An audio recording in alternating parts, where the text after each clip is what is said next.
Murakaza neza kuri Urban Point. Duhereye muri kapitali ya Somalia, igihugu cyiza ndetse cy'abantu beza cyane. Nawe irebere. Niba ukunda kumenya amakuru y'isi, subscribe na like.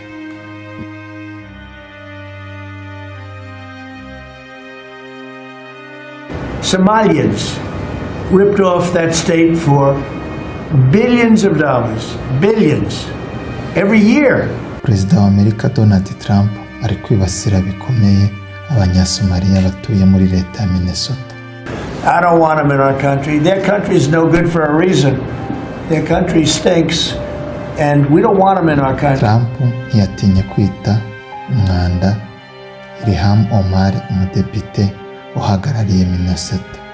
We're going to go the wrong way if we keep taking in garbage into our country.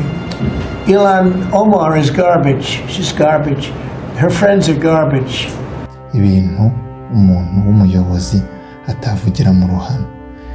Trump ati bavuye mu gihugu kimeze nk'ikuzimu, none baje muri paradizo batangira gukora ibyaha. Reka turebere hamwe icyo kibazo uko kimeze.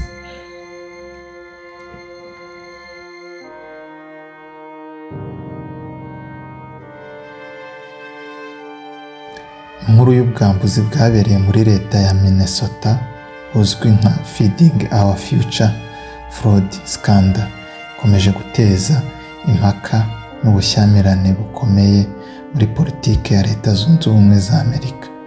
Ubu bwambuzi bufatwa nk'ubunini budasanzwe mu mateka y'iki gihugu, bivugwaho kugera kuri miliyari imwe y'amadolari ya rubanda yatangaga ngo ifashe abana bakeneye ifunguro, ariko ikajya mu mifuka y'ababukozeho uburiganya.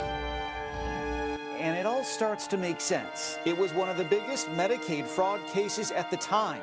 A group of men accused of stealing more than $9 million from the state's personal care assistance program. Mu nama ya kabine, Perezida Donald Trump yongeye gutunga agatoki bamwe mu bakurikiranyweho ubu bujura, anashyamirana mu magambo akomeye n'umudepite wo muri Minnesota Ilhan Omar ukomoka muri Somalia.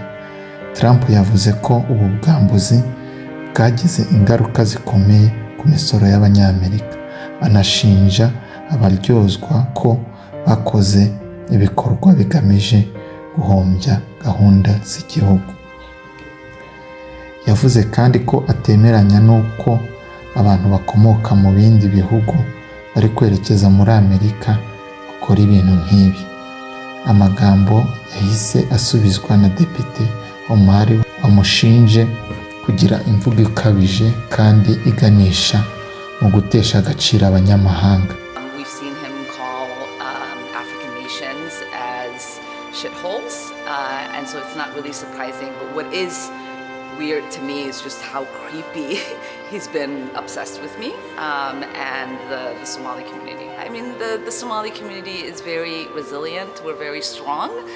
We are not going to be intimidated or scapegoated, and I think we are seeing just an outpouring of support from our Minnesota neighbors.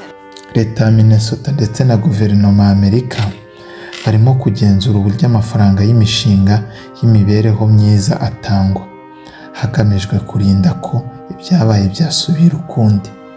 Amadosiye menshi aracyari mu manza kandi ubushinjacyaha buvuga ko hari n'abandi bashobora kuregwa.